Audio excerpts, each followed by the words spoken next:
Welcome, ladies and gentlemen, to the Lost Podcast of Titan, an audio journey of a father and son revisiting classic sci-fi series to have deep roots spanning generations.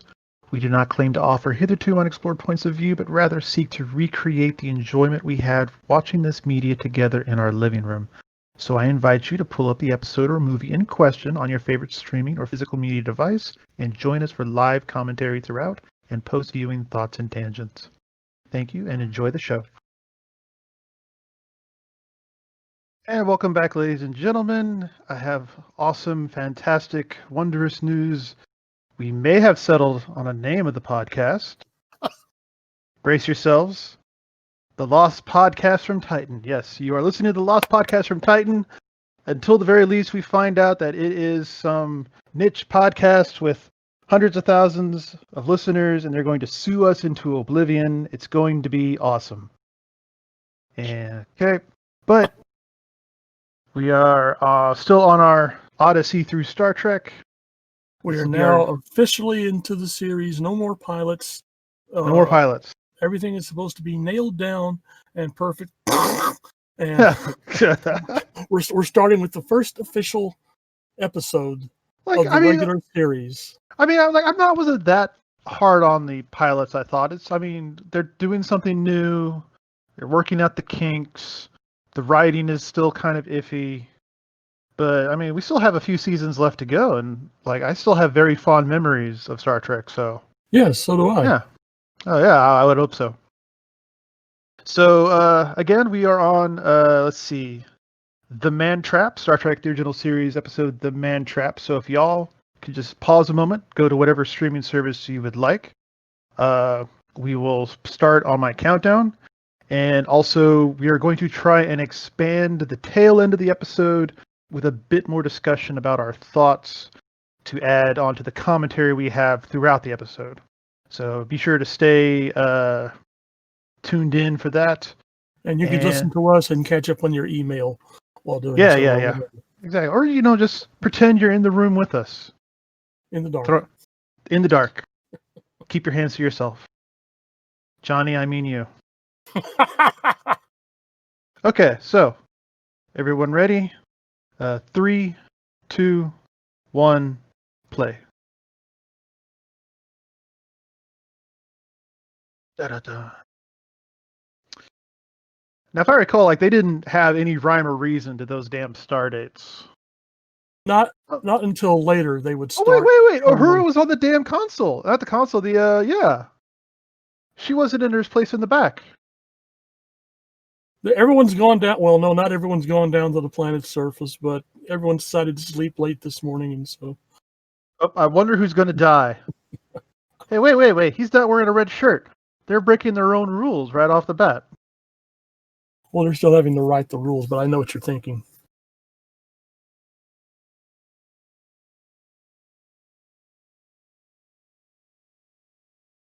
Now that we finally have Dr. McCoy, we now get to peek into his past. Weeds? Wheat? Dun, dun, dun. Yeah, this whole place is kind of dead. Sure. And they should really send some archaeologists. Oh, wait. Yes, it's an archaeological expedition, a 2-person archaeological expedition, husband and wife. I'm sorry, but this is still kind of creepy and scary to me. I understand space travel at this point in time is commonplace, but yeah, 2 people on a backwards ass, backwater planet alone, just hanging out. Well, no, thank you. I mean, Diane Fossey and Jane Goodall studied gorillas on their own. History is full of small. Yeah, but they're insane. So.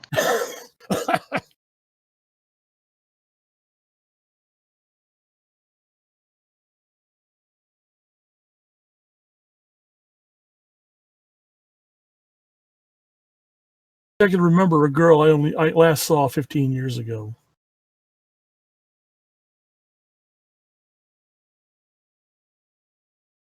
Just ignore them. Sorry, this isn't reeling back shock. There's not much difference between the two, in my opinion. The gray hair and the lines on the face. When you're Well, I older, mean, yeah, but you'll notice things like that. Now, there's something of a difference. yes. See, I'm also confused. So, all right, the salt van. Okay, big spoiler for everyone watching this episode that aired 50 years ago.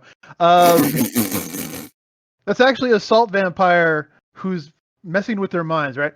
And Right. looking different to each one. So blonde to Mr. Red Shirt in the wrong shirt, his ex-wife or girlfriend, whatever, for McCoy, and an older version for Kirk. Why doesn't the salt vampire choose something more appropriate for Kirk? Maybe that's Kirk's secret fantasy. Maybe he goes for MILFs. I think this qualifies as a gilf. Oh, well, I'm being generous here. You're being okay, I guess. Plus, he's younger. I guess he's younger than me right now at this point. So. Oh, that's a fair point. Nice transition there. God damn. God damn. Like, down. Things were simpler a bit back more then. obvious. I mean, you know, how can you be confused? I wish I had that swing in my backyard, but. Dude, no. Oh, God. Okay. He deserves to die. I'm sorry. Yeah. He really does. Yeah, he's. That was actually William Riker's great grandfather. Oh, wait. Okay. I thought for a second, you know, I thought this might have been canon. I'm like, oh, wait. Excuse me. Should have muted myself. I apologize, ladies and gentlemen. I'm horrible. This is our first real attempt at a podcast, so there should be some coughs, inadvertent sipping, maybe a meowing cat in the background from time to time. I unplugged the phone, by the way, so there'll be no interruptions like that. I think I'm on silent. But I should double check. Yeah, I'm on silent. Okay. But I should have checked beforehand, so you're already way ahead of it than me. Bum bum. Still an iconic design, like Jesus Christ. Yes. If you get a chance, try and look up some of the earlier and rejected designs for the ship. Yes, they went by just about everything. In fact, an earlier design sort of looks like the Enterprise we have now, but it was upside down, and then someone just turned it up the other way and said, "Oh, here we go."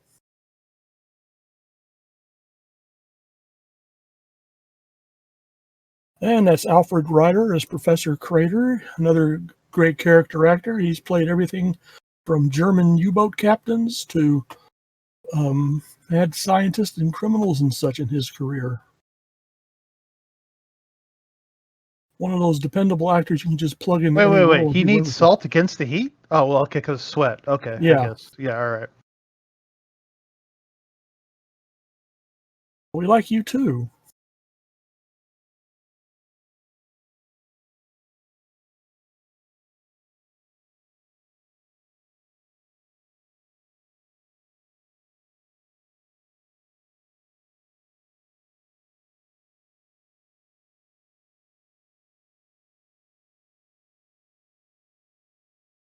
Does he have a gold?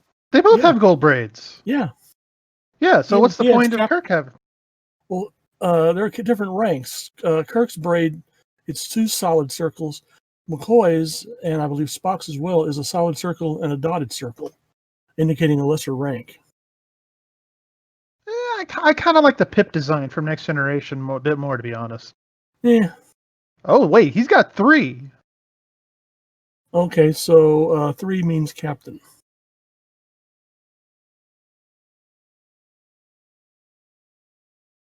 Oh, we've suddenly changed our tune, haven't we?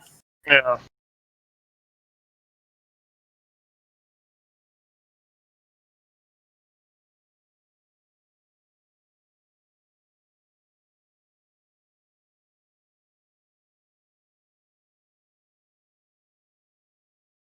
Yeah, we noticed. Yeah. I'm glad they went through the trouble of dressing up the set somewhat. Yeah, like, I can dig it. Although, I keep looking in the background, there's something that looks like a a standard issue file box that they just pulled from accounting. I love spotting props from other television shows and movies, but like there's some prop in the Next Generation that was basically like 2 plasma balls and a running LED path light, and they used it multiple times throughout the entire series, and it was so generic that it also shows up in lots of other TV series. I'll try and point it out if we ever get to the Next Generation. Here we go, 23rd century science, and he's going to stick a tongue depressor in his mouth. Oh, that's not good.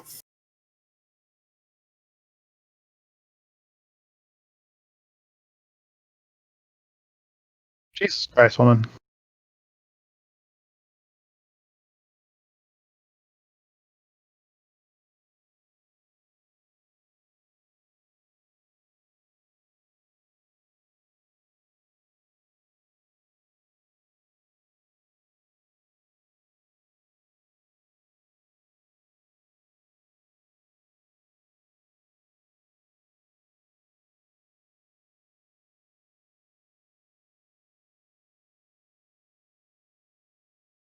Yeah, to be fair, he was very stupid.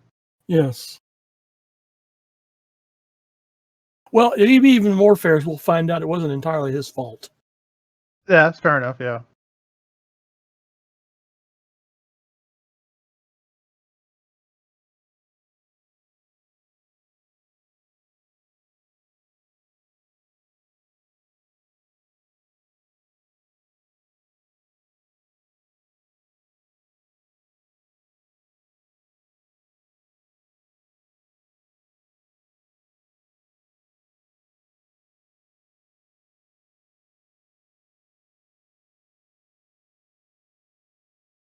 I wouldn't even do that to a lot of earth plants. Sorry. How hungry is he? I mean, we should all be very suspicious at this point. Yeah, like, I mean, I imagine it may not be the first day, but I imagine it has to be reached to by the second day of Starfleet Academy. When you're on a strange alien planet, don't eat the natural flora and fauna. I mean, there's just shit that's crazy deadly and horrific. Like Q was messing around with that archaeologist in Deep Space Nine, I think, and showed her what would have happened if he had let this bug bite run its course from some planet they visited, and she turned basically into a walking leper. I'm like, no, thank you. I'm going to stay up on the ship like Picard, who was smart, send the expendable person down to the planet.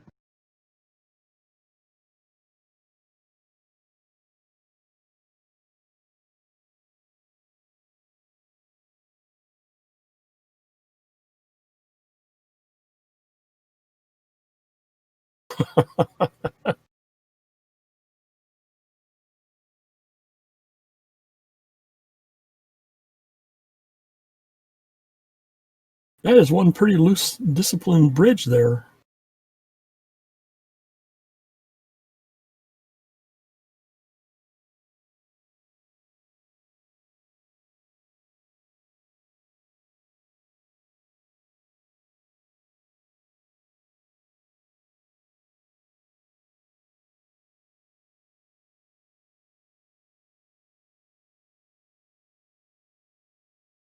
Vulcan has no moon? Oh, Vulcan has no moon. Okay, all right.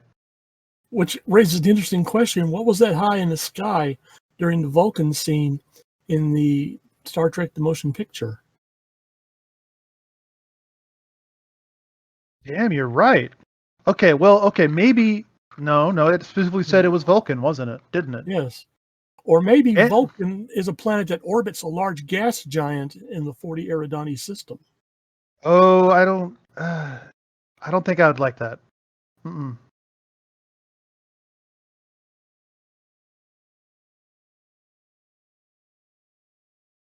Still, it's like, from what I understand, Uhura was the first African American or person of color who was doing something that was not a custodial position on a TV show.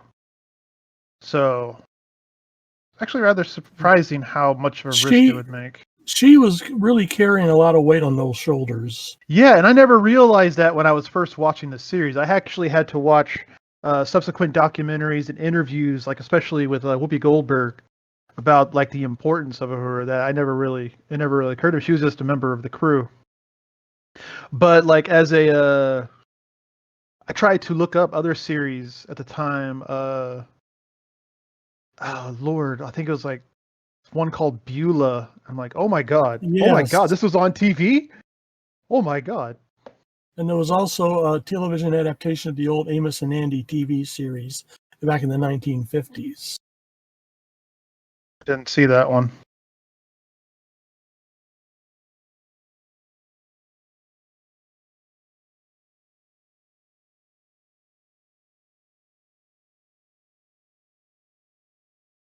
Ugh.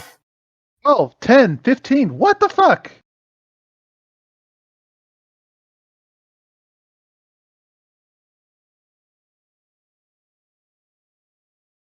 Love, sir. It was Beauty Killed the Beast.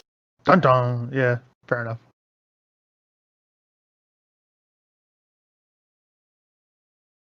Actually, that reminds. So it's like this is really kind of just a Monster of the Week episode, isn't it? Yes, it is. But they don't really do that much on Star Trek. No, they didn't. That was more or less something like what the original Outer Limits did. They were required, as a matter of fact. The producer said there had to be a monster, or what they referred to as a bear, in each episode. Really? Really? This, however, they were a bit freer to do what they wanted.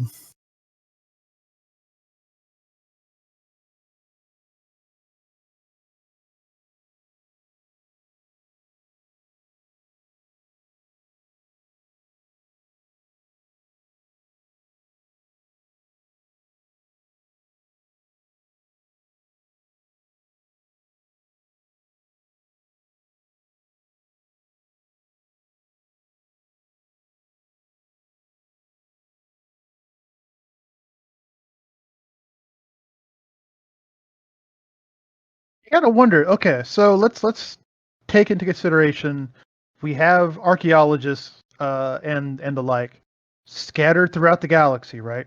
Yes, Looking up archaeologists, scientists, all old kinds. civilizations and finding artifacts and then sending them back. Now we have museums here so full that they have entire back rooms filled with artifacts from ancient civilizations.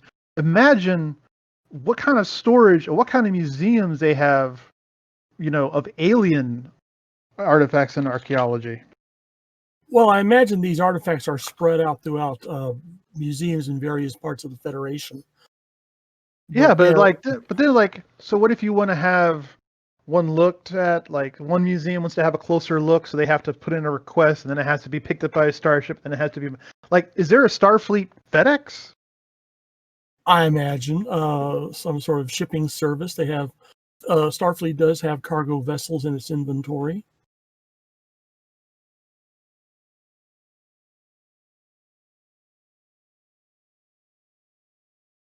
For those who have never studied the blueprints for the Star Trek set at Paramount, the sick bay takes up the largest amount of room in the whole Star Trek set inventory. Really?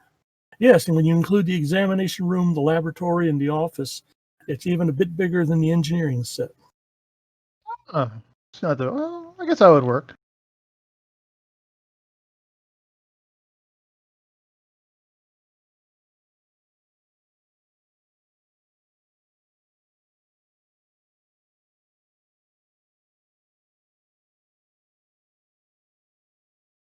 Sir, I have a starship with a phaser. Like, and you don't own the planet either, so yeah, seriously, like that is a bold statement.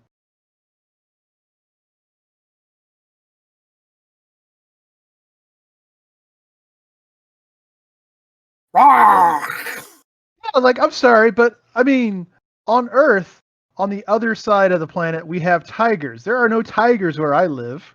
I could live here, like in the woods, for 5 years and not see one tiger. Well, unless I go to the zoo.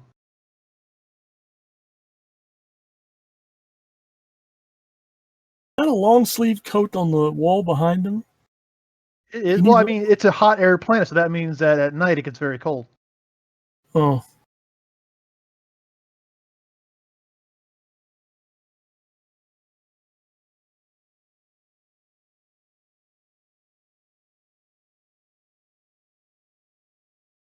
Because I got a dead crewman on board my ship with no salt in his body.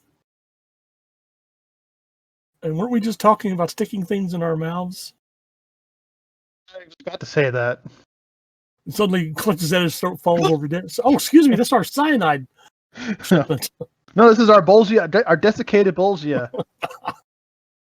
I really should have labeled that bottle.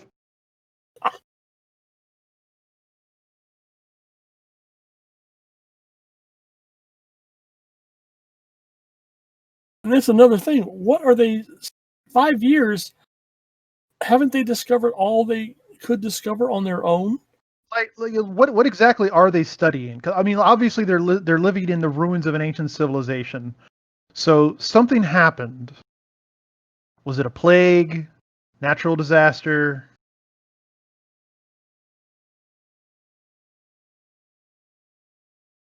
If they had located samples of the native language, couldn't they have just scanned those and studied them with computer centers and such back where they live? Are they trying to see if native plants would grow on that planet and open it up for colonization? Are they looking for examples of a specific technology? I always thought that they would splice their preferred plant to exist on the planet because, like, you would hear the references. We have 25 tons of Borsian wheat, which implies it's different from normal wheat. Exactly.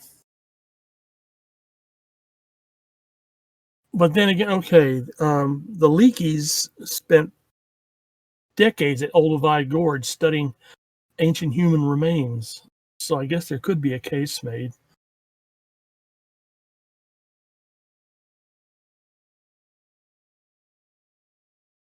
So, is it just me, or has no one who dies has worn a red shirt yet? You're right. We're still selecting our targets here.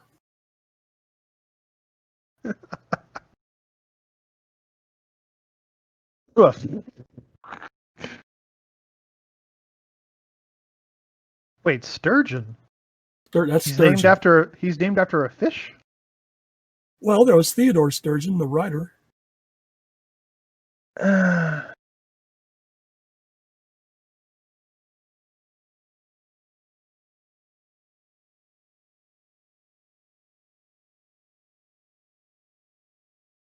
You have scanners on board. You could be like, lock onto that life form and beam it up.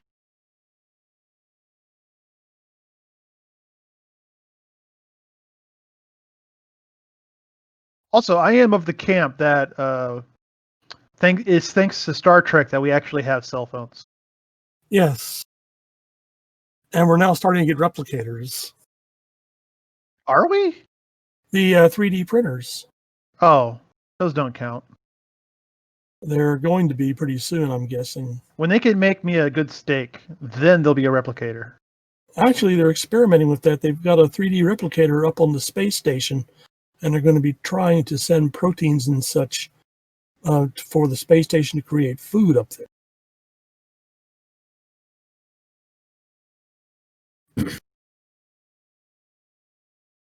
Also, wait, okay, all right. So it's an illusion. Yes. Doesn't really look like green, but no, he does have. It looks like green. No, I know. No, I mean, is it affecting the mime, or is he just physically changing himself to make him look like green? He's physically okay. I think it's an illusion. Yeah, it has to be an illusion because we had the 3 different views of earlier. So the phaser is also an illusion as well. Wait. What?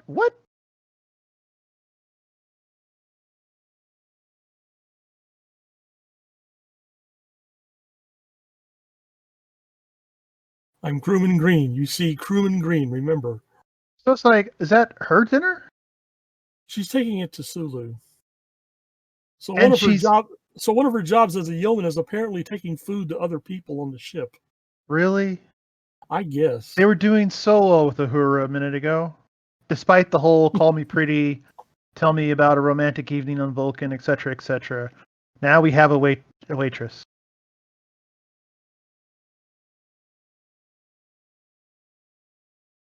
Why don't you give me your salt?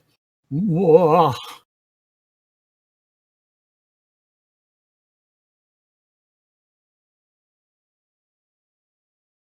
Would you like to be written up in a sexual harassment suit?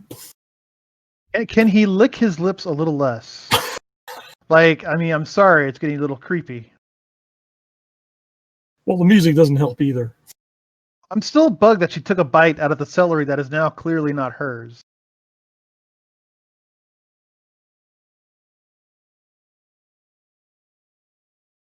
Hey, wait a minute, do we see this at all throughout the rest of the? I mean, his botany. No, he's got a botany fixation, and he does work in the botany section when he can.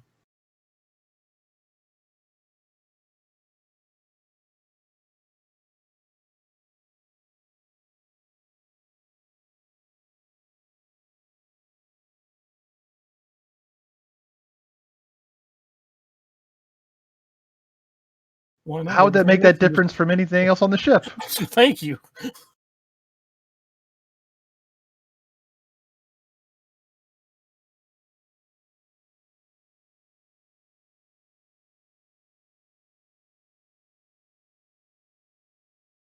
So presumably he's a salt radar as well.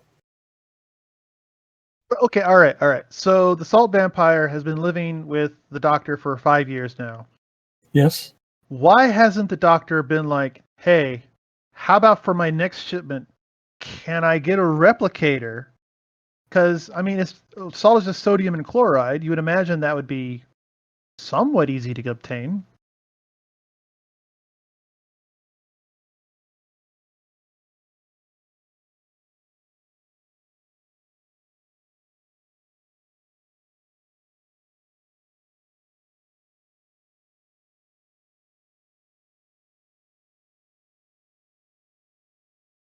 That's also kind of creepy.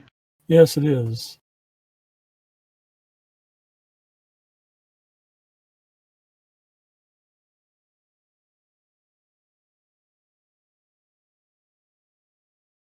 No, don't play with the buttons if you don't know what they are. Maybe he was like explained what a mess hall is. Uh-oh.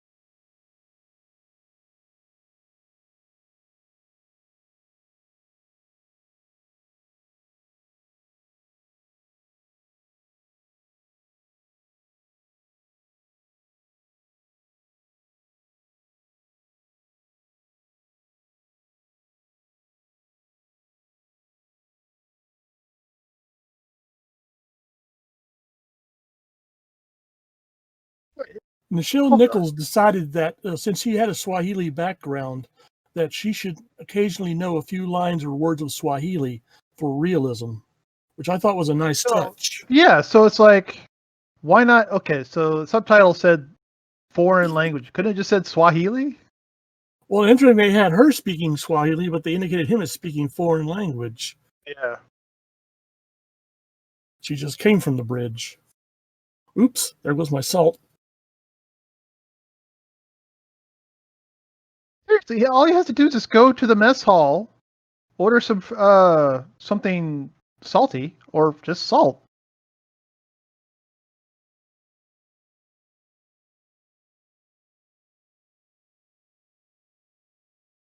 I mean, hell, a bag of Doritos would just fix him right up. Like the paint off the walls or something. Those can't be comfortable. Probably not. What the fuck is that behind him? The Olmec statue. Everybody collects. Oh, they had only one set for living quarters, so they have to put different doodads in them for each character. Huh. Must be lunchtime for everybody on the ship. Except for that's why the yeoman was eating off the trays, because no one thinks about when the yeoman can eat. I get pissed off too.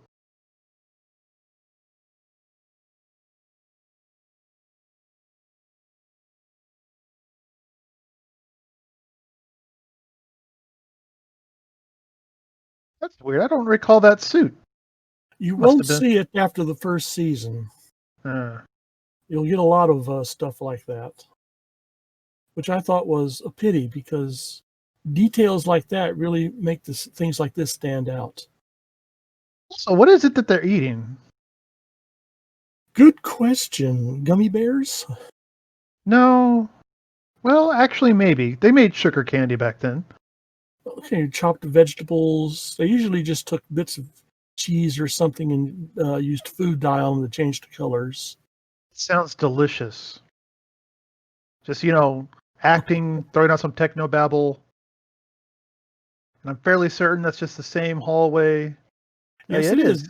There's only one big curving hallway, and you just position the camera differently to make it look like different corridors. Now, does he recognize that they haven't found her yet? Well, remember, no, he does not. Okay. So he's smarter than the guy in the first part of the episode, just wandering off with the blonde. Yes.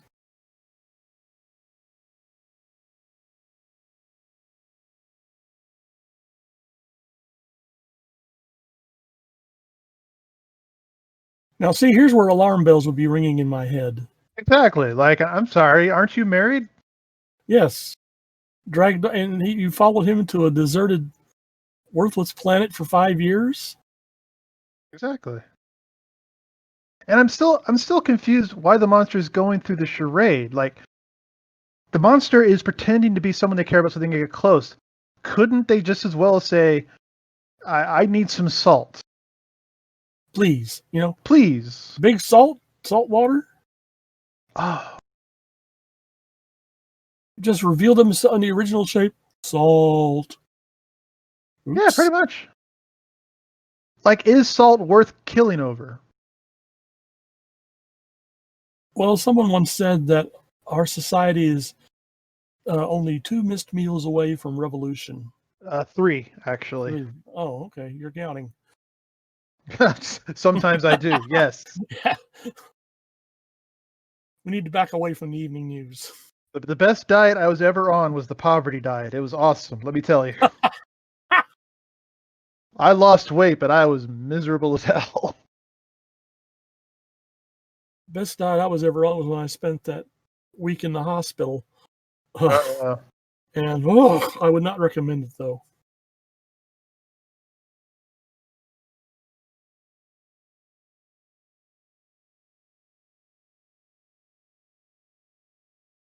I'll bet.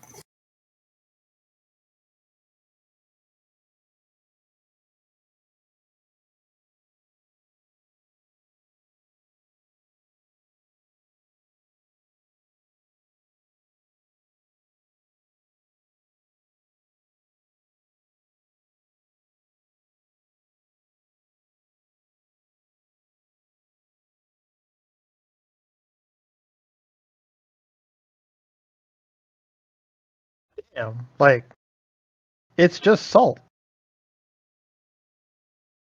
It's not as if it was some rare element. Oh, wait, so that was one continuous panning shot. Yes, very smooth, too.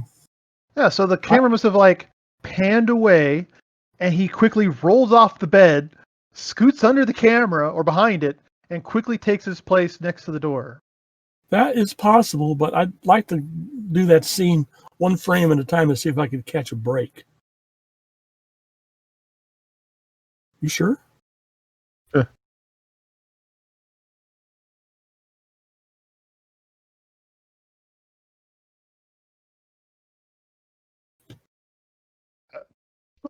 you doing hiding behind the rock?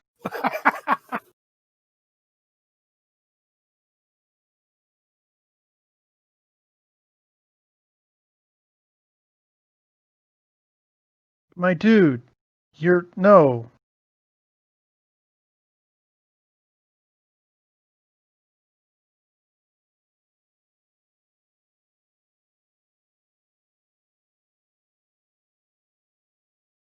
Excuse me. Beep.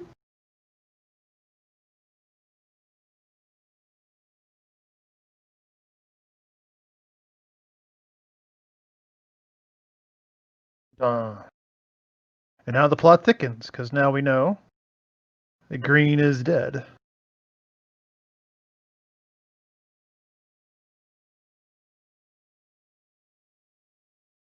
Some of these ruins have been standing up pretty well, all things considered. Yeah. And to be honest, sometimes I'm interested in the backdrop. Like, I kind of want to know, well, what happened with this ancient civilization that is suddenly gone? Yes. Fortunately, we probably won't be stumbling across that too much in our own travels, because I think one of the newer theories is that when you look at the time it takes for suns and planets to develop life, that we are actually in the beginning. We might be one of the first civilizations, period. So that's kind of depressing. Pessimist? Well, yeah, I mean, I'm just being a realist.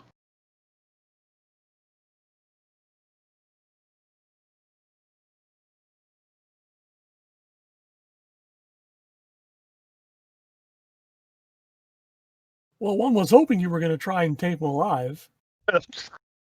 Spock has been with Kirk for long enough to know.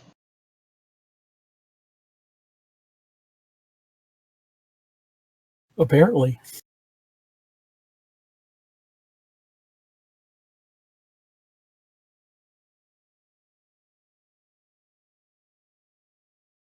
Jesus. Some rational scientist shot the hell.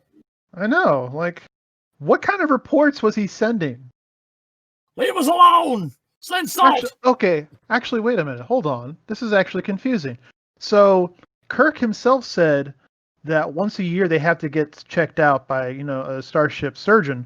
That means last year there was another ship. What happened? Weren't running out of salt at that point. The situation is now desperate. Why didn't they ask for more salt? Apparently they still thought they had enough salt back then. If I had a salt vampire living with me, I can assure you I would have backup stores of salt. Oh, yes, I have enough to last a year and a half, but you know what? I have a room back there with another 2 years of salt. So, excuse me, could you give me some more salt? My salt vampire won't be able to. Oops, you didn't hear me say that, but just give me some more salt. No. I would put it in the report. I want to know who reads the report. Some bureaucrat somewhere in Starfleet is looking over these reports and going, yes, 5 gargoyle statues, 2 broken vases, 1 salt vampire. All right, send him some salt, I guess. God damn. This is my life. I wanted to be on a starship, but no, I gotta sit here and read reports. I gotta read reports. Ooh, salt vampire. Ooh, aren't you special? I'll keep the salt vampire news to myself if this is all they're gonna make me do. Oh, I gotta tell you this story. So it's like, oh no, it was elementary school, and remember how like intertwined NASA was with our local school system because we were right there in Houston.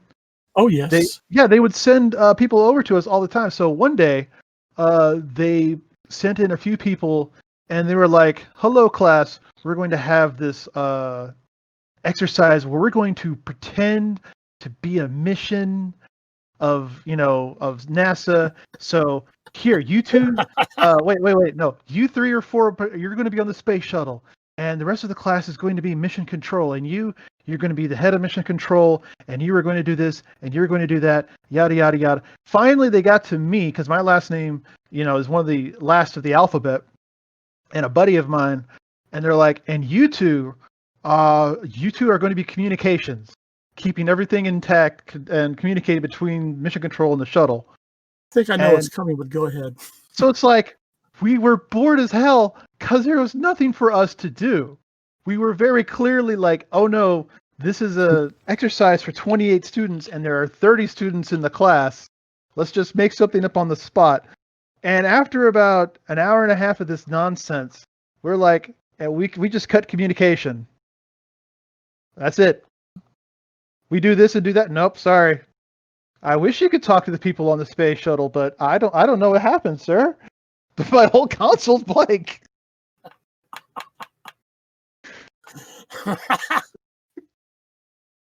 The exercise ended shortly after that.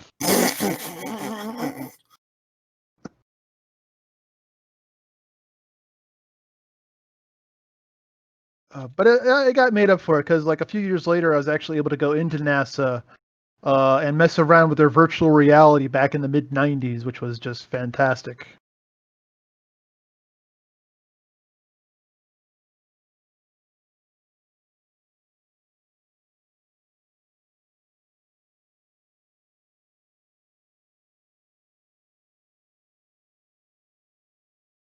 Kill anyone who comes up from the planet. Welcome, beam aboard at your leisure, Captain. Everyone gets a promotion. Understood, sir.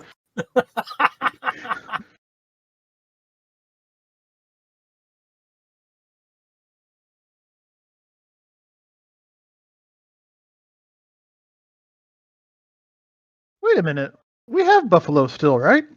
Yes, but back then, when the series was being made, the buffalo were still a very endangered species. Oh, yeah. Okay. All right.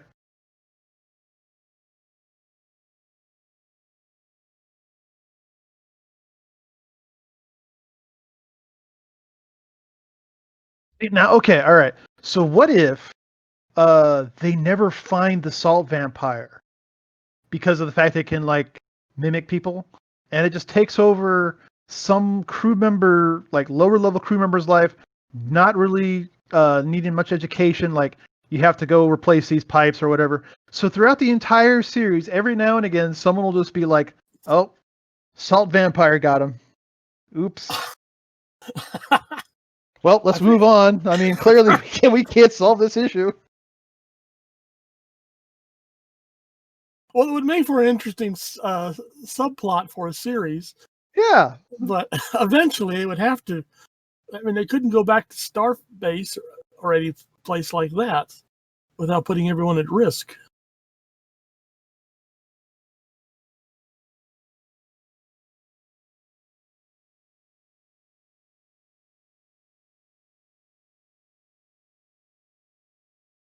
I wonder how that evolutionary trick came about, too.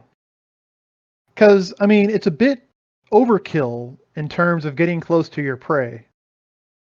And I mean, this is more of a defensive measure than an offensive measure. Oh, okay. What? All right. So the salt vampire is intelligent, correct? Correct. Okay. Do you think the salt vampire is actually the remnants of the civilization that they're studying? Perhaps. Okay. What are they needing defense from? When the salt began disappearing from their planet, they eventually had to start defending themselves from others of their kind. It was probably a long, drawn-out battle for survival as the population dwindled. I'm wondering, really shitty version of Highlander, except instead of beheading people, you have to have salt. Exactly. And you don't have Queen providing the soundtrack. Right. Thank goodness.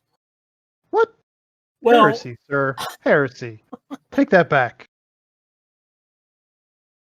Freddie Mercury's looking at you disapprovingly. Well, I can't have that, can I?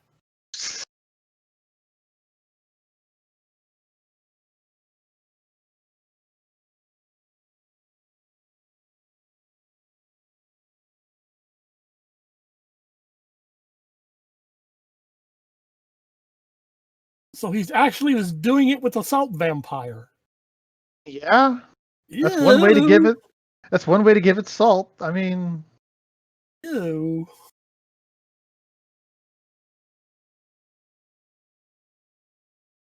What? Not if you're Listen, boning a salt this monster. motherfucker shot at you and tried to kill, like, and you're like, pure and noble.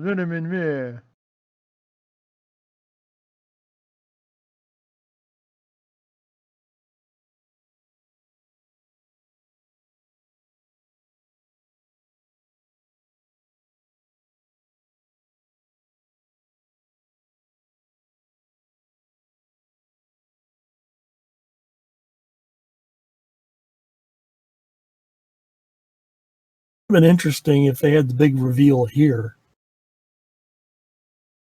Is this all vampire? Yeah. Oh, that would be cool.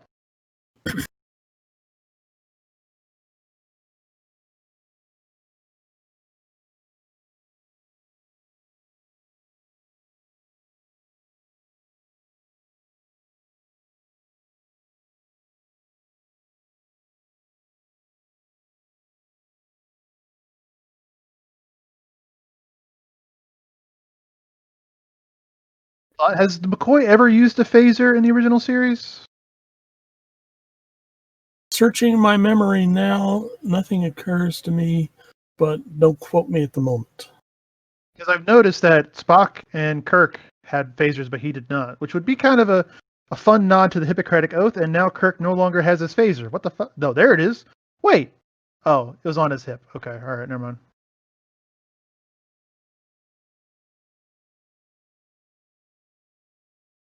NBC execs visited the set of Star Trek when this episode was being made to see Oh, yeah? how this new series was coming along. And they walked in while this scene was being filmed with Leonard Nimoy saying he's been struck by a creature. And Roddenberry and some of the others could sense a sort of discomfort kind of going through the execs. They're thinking, well, this scene wasn't going over too well with them. It's weird. Why didn't they like it? Well, they were still kind of unsure about having a science fiction series cluttering up their higher level programming. I'd like to go back and see what else NBC was running at on that year. Don't know. But I wasn't that impressed. Like, I read Harlan Ellison's Glass Teats, both of them, and like the landscape of television was just atrocious. Yeah, Except for everything he wrote. Yeah, well, just remember that when you comment about my taste in television. That's what I grew up with.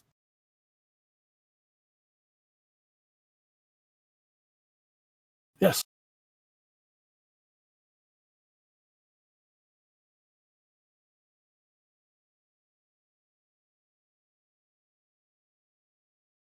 You think this is a like a quasi hidden drug episode? Not as much as some others. Remind me of that when we get to City on the Edge of Forever.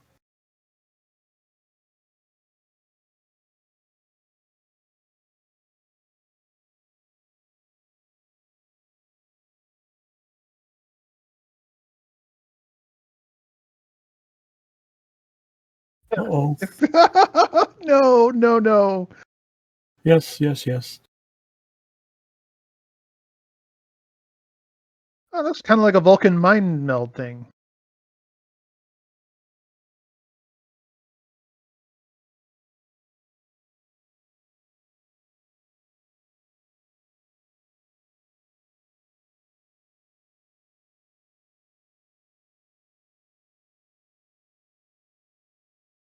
Maybe.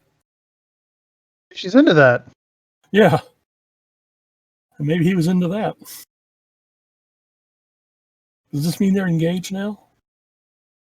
If they were Klingon, maybe, but But yeah. I always kind of like that line. How does Klingon romance? Oh, we yell and scream at each other and throw things, and sometimes the man recites poetry. I'm like, yes, that is a relationship. Oh God.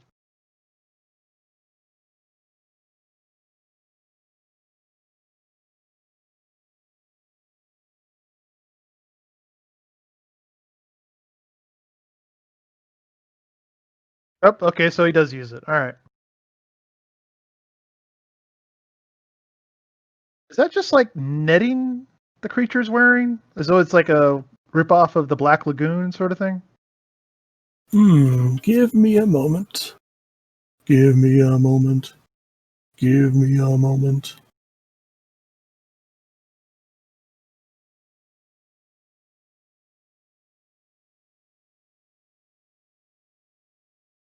What is a modified gas mask as the creature's mouth? Yeah, look at that. That's like sea netting, pretty much. Right.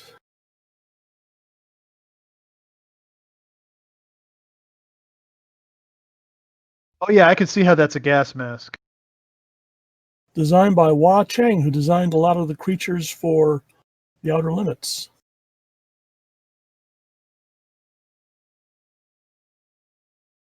What work you can get. We should probably add that to our list. I think it's on Netflix. No, or if it is, it's hidden from me. It is on Amazon streaming. Oh, I should be able to do that. I have it. You have access to Amazon streaming as well. Not in here. That's weird. Okay.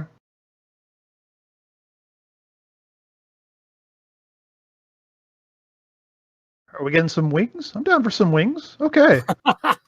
Take us to a planet that has wings. Take us to Planet B Dubs. Oh God, no! I can see it happening. Well, he's delivering those chili peppers to his friend on another starship. Maybe they can score some wings there. Why are we delivering things to another starship? They did that. They were always doing stuff like that in the early part of the series, which is another personal touch I wish they'd stayed with. That's it. Okay, so what did you think of the Man Trap, otherwise known as the Salt Vampire? As the official starting episode to a series, not bad. I'm giving the episode, I usually give the episode sort of a soft A. Yeah. You know what other sci-fi series didn't get its start until it hit its Monster of the Week episode? The X-Files. Okay, granted. You followed the X-Files more than I did. Well, the first few episodes were kind of hit or miss with the X-Files, but the first one that really got people talking was the one with the dude who ate people's livers every 30 years. Okay. But I mean, like the premise of Star Trek lends itself so that they can insert the Monster of the Week without it really breaking the flow and the thematic elements of what they're trying to do.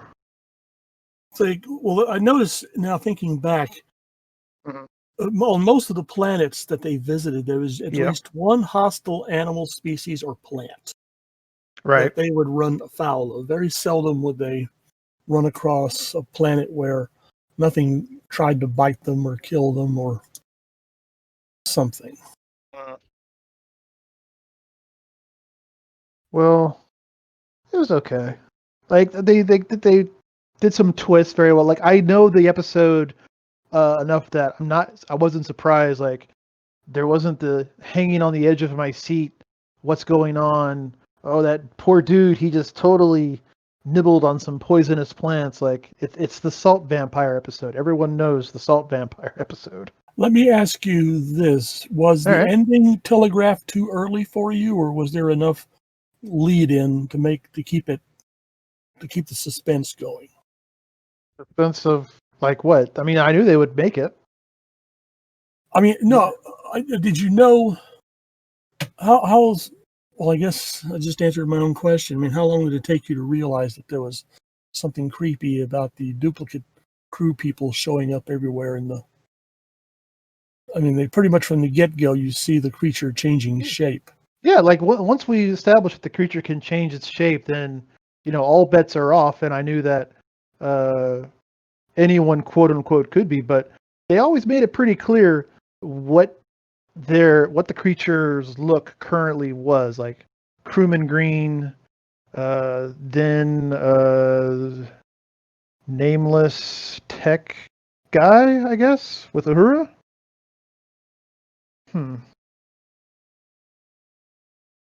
But yeah, so like I was more concerned, like it could read your mind, which was and he had to be able to pull images from memory in order to create that woman that was on Wrigley's Pleasure Planet, which unfortunately we never heard more of in the series. Wrigley's Pleasure. Yeah. God, no. I mean, also to be quite honest, the canon was done a disservice when they actually showed what Risa was. Exactly. They should Like have left that to the they just imagination. yeah, it's like, oh, I'm going to go to Risa, and everyone gives you the look. Like, Yeah. oh, really? Okay. Well, we have antibiotics and stuff when you come back. And then you go to, I think it was Deep Space Nine. You finally get to go to Risa. Oh wait, no, they did it in Next Generation, and it's basically a second-rate beach hotel. Yes. I'm like, really? Okay. Well, they did give you the statue that you're supposed to carry around as a suggestion that you want sex, which struck me as sort of you're on Risa. I mean, over the top. Why couldn't you just wear a little badge on your outfit saying, "Hey, jump me"? but also like apparently, like, why else would you go to Risa?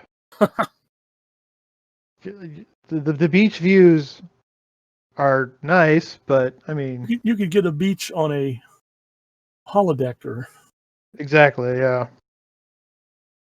unless you're a part of the bridge crew, you can saunter up to the first officer while he's on duty and essentially go, "Hello, stud puppet." Seriously, yeah.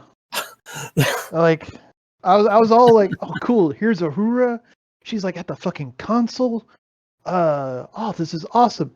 And then she's like, well, tell me I'm pretty. Okay, all right. Tell me if you've ever been in love. Tell me what it's like being on Vulcan under a full moon. Which Spock has been in love. Well, I mean, you know, the Vulcan Pon farr thing, because that's every 7 years.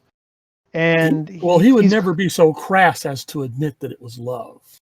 Well, to him, it's just like growing a new tail if the old one breaks off or something. Well, also, okay, so all right, when we hit Pon farr in the original series, he is going to Vulcan, but that wasn't his wife at the time. It was going to be his wife, right? Yes, they had been mentally bonded at a younger age. At a younger age. So were they just Pon farring earlier, and this is just when they decided to get married, or what? I mean, these are questions. I mean, yes, obviously it took longer than 7 years between their first encounter and the episode Amok Time. Yeah. Which we'll be coming to. So it does raise the question of what happened during the 7-year intervals. Did Spock just lock himself in a broom closet one time and then afterwards calmly step out and say, maintenance, cleanup on broom closet so-and-so? Yeah. I don't know. Which would have made for an interesting episode. Well, like that was the man trap, ladies and gentlemen. Yes, that was the man trap. And next episode is going to be Charlie X. Yes. Oh, I think I remember this one. I don't think I'm a fan of this one, to be honest. All episodes. I think there are very few of the original series episodes that are universally loved. Mm-hmm. I just remember him being too much of a whiny little shit. Like, I would have left him on the planet in the wreckage. Just, well, too bad there were no survivors. But Captain, I mean, I said, too bad there were no survivors. But we will get through that together next time. I hope you enjoyed this episode. So do I. Yep. We're fighting for survival here, kids. It's all a matter of survival. We might be getting sued any moment now as soon as our podcast name comes out. And thank you. So don't be surprised if we come back later on with our show saying the podcast that used to be called The Lost Podcast of Titan is now known as Please Don't Sue Us. Yeah. Oh, there's a good one. I'll look that up. Oh, Jesus. That actually is a really good one. All right, ladies and gentlemen. This has been Please Don't Sue Us podcast. You think I'm joking? I might not be. You'll only know if you continue to tune in. Thank you. The ongoing legal adventures. The ongoing legal adventures. Oh my God. Thank you. Good night, everybody. Where no defendant has gone before. Take care.